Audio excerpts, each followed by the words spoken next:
So welcome dear students in Ritika mathematics class. I hope you all are fit and fine. So let's continue with the introduction part 3. Last video थोड़ा सा मेरा video of हो गया था students, so please अभी मैं next video में इसको कंटिन्यू कर रही हूँ अपने पार्ट 3 को, तो प्लीज भी कंटिन्यू, ठीक है।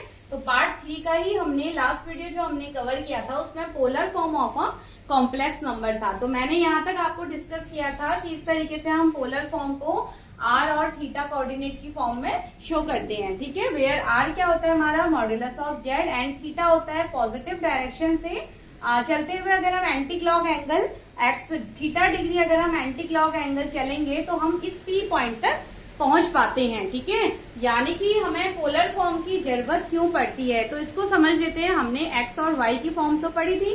पोलर फॉर्म यानी कि एक सेकंड वे होता है कॉम्प्लेक्स नंबर यानी किसी पॉइंट तक जाने का, ठीक है। तो एक तो इस पॉइंट पे यानी कि a प्लस आई बी की फॉर्म से हम चल सकते हैं। दूसरा, अगर हम a से यानी कि एक्स एक्सिस से पॉजिटिव डायरेक्शन में थीटा एंगल्स को पर बनाते हुए चलें तो भी हम p पॉइंट पे पहुंच सकते हैं। तो ये दूसरा तरीका है कॉम्प्लेक्स नंबर को फाइंड करने का, ठीक है। तो जिस यहाँ पर हम r एंड थीटा की फॉर्म में अपनी इक्वेशन को शो करते हैं। नाउ जेड हमारे पास इक्वेशन क्या होती है, R cos theta plus I R sine theta, ठीक है। Z is equal to R cos theta plus I sine theta. Where,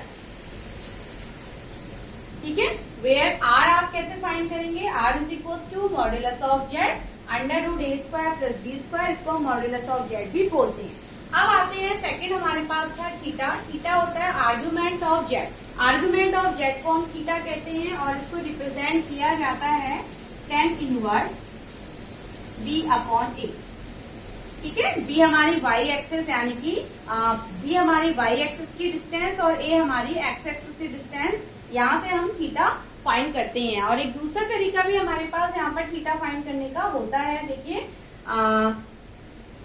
आप कॉस थीटा अगर आप फाइंड करते हैं और सेकंड में आप थीटा तक कैसे आ सकते हैं, कॉस थीटा, ठीक है, एक्स की वैल्यू हम फाइंड कर लेंगे तो एक्स अपॉन आर करके यानी कि एक्स डिस्टेंस अपॉन ये आर की वैल्यू हम मॉड्यूलस से फाइंड करेंगे तो हम एक्स अपॉन आर करके भी थीटा को फाइंड कर सकते हैं। एंड साइन थीटा को आप कैसे फाइंड कर लेंगे, वाई अपॉन आर। ये दो तरीकों से, ठीक है। तो या तो आप tan इनवर्स भी अपॉन है या cos theta sine theta find करके यहाँ पर हम रख सकते हैं। तो बाकी हमें इसको न्यूमेरिकल में आपको और डीपली बताऊंगी, ठीक है, कि न्यूमेरिकल में हम इसको कैसे इम्प्लीमेंट करेंगे। तो ये था हमारा polar form of a complex number. अब आ जाते हैं लास्ट टॉपिक है आज की इंट्रोडक्शन वीडियो का।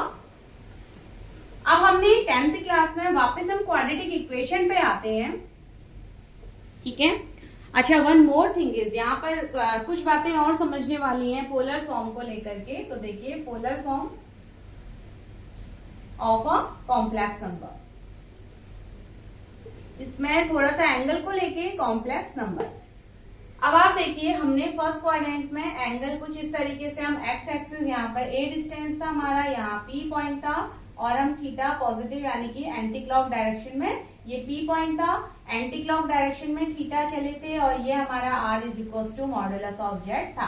अब आप ये देखिए कि थीटा अपनी पोजीशन चेंज करता है, ठीक है, यानी कि एंगल तो हमारा चेंज हो सकता है अगर हमारा थीटा, तो हम कुछ यहाँ पर सिनेरियो देखते हैं अलग अलग केसेस को लेकर के कि थीटा हमारा किस तरीके से यहाँ पर रहेगा, ठीक है। तो पहला केस था। नाउ सेकंड केस में हमारा देखिए, अब थीटा अगर हमारा सेकंड क्वाड्रेंट में आता है यानी कि थीटा माना हमारा पी पॉइंट सेकंड क्वाड्रेंट में है, ठीक है, तो थीटा हमारा क्या हो जाएगा, यहाँ से लेके यहाँ तक यानी कि इतना हमारा थीटा मूव करेगा, ये हमारा थीटा एंगल होगा पूरा। और अब देखिए यहाँ पर बाकी इसी तरीके से अब आप फिगर को कंप्लीट कर लीजिए और ये हो जाएगा ए, ठीक है। Now P point and R is equal to, यहाँ पर हमारा आर कुछ यहाँ पर ऐसे रिप्रेजेंट होगा।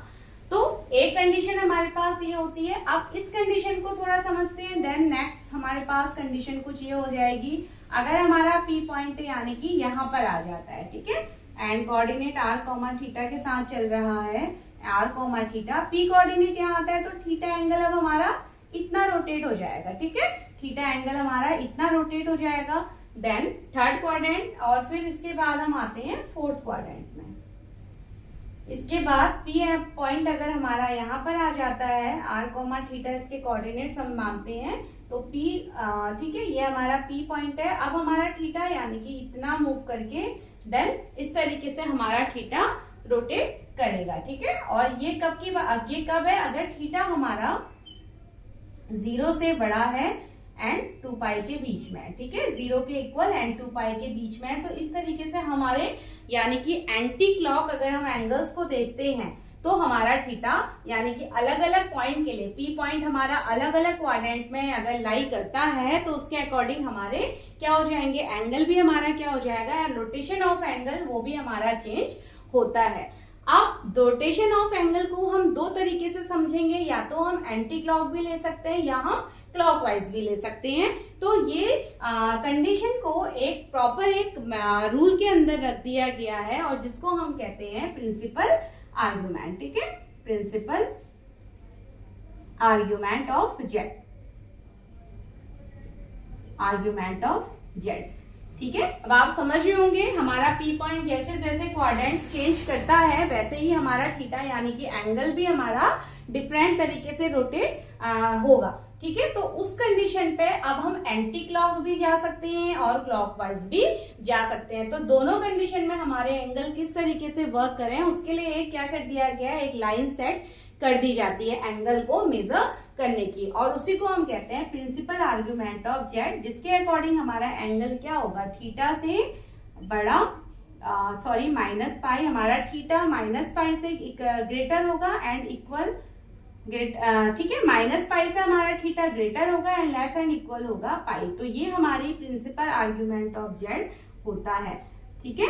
तो ये प्रिंसिपल आर्ग्यूमेंट ऑफ जेड है, यानी कि ये कंडीशन माइनस पाई से पाई के बीच की जो थीटा कंडीशन है वो हमारी प्रिंसिपल आर्ग्यूमेंट ऑफ जेड होती है, ठीक है। यानी कि अब आप इसमें क्या डिसाइड किया है कि हम फर्स्ट क्वाड्रेंट के एंगल्स को कैसे लेंगे, फर्स्ट एंड सेकंड क्वाड्रेंट के एंगल को हमने कैसे मेजर करना है, anti clockwise, anti clock and, ठीक है, एंटी क्लॉक।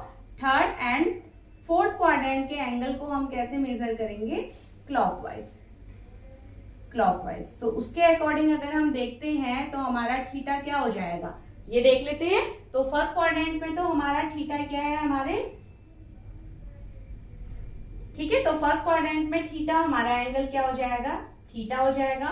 सेकंड क्वाड्रेंट में देखिए अगर हम अल्फा मानते हैं तो ये क्या हो जाएगा, सेकंड क्वाड्रेंट में हमारा एंगल, यानी कि अगर हमने फर्स्ट और सेकंड क्वाड्रेंट में अपने सिनेरियो से अगर हम चलते हैं तो फर्स्ट एंड सेकंड क्वाड्रेंट में हमारा एंगल क्या हो जाएगा, यहाँ पर थीटा हो जाएगा pi minus alpha, pi and pi minus alpha, इसको हम शो करेंगे पाई माइनस अल्फा से, ठीक है, अगर हम एंटी क्लॉक डायरेक्शन की यहाँ पर बात करते हैं। नाउ नेक्स्ट, अब थर्ड क्वाड्रेंट पे हमने क्लॉकवाइज आना है, क्लॉकवाइज का मतलब हम एंगल को नीचे से देखेंगे अब, ठीक है।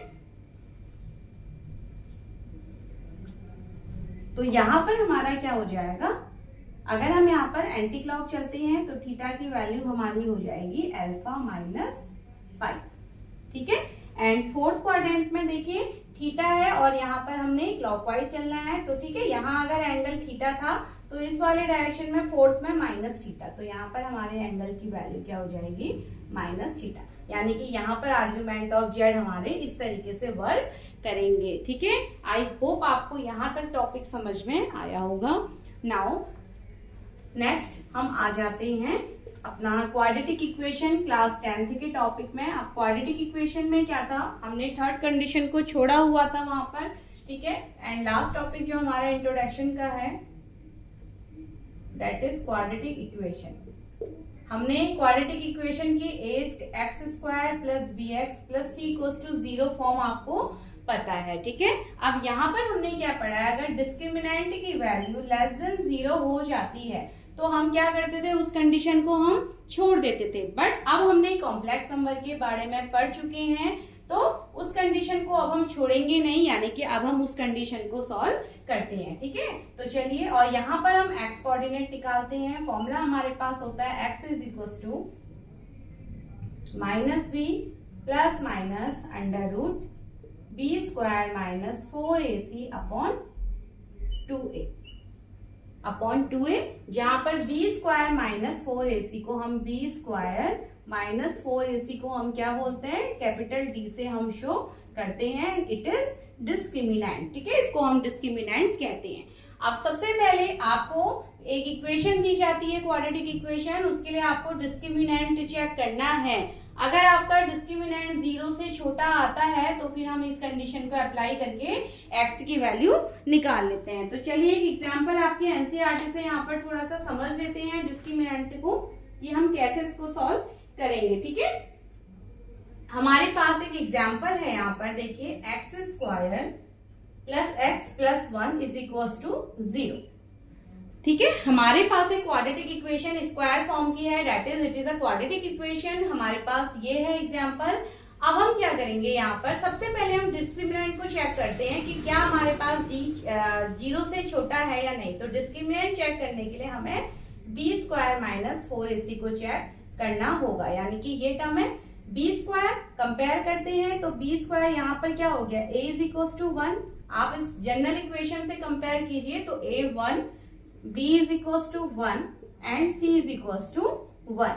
ठीक है, तो b स्क्वायर यानी कि 1 का square minus 4 into 1 into 1, that is 1 minus 4 and we get minus 3, that is less than 0।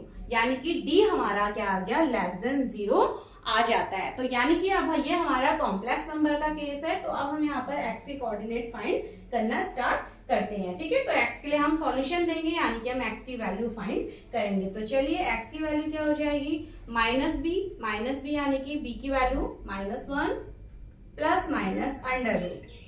ठीक है, अंडर रूट बी स्क्वायर। अब बी स्क्वायर हमारे पास क्या है, बी स्क्वायर माइनस 4, इसे हमने सॉल्व किया है तो ये अंडर रूट -3 आया हुआ है। ठीक है, इसको हम डायरेक्ट पुट कर लेते हैं, and 2 into 1। Now -1 plus minus under root -3 upon 2 into 1 that is 2।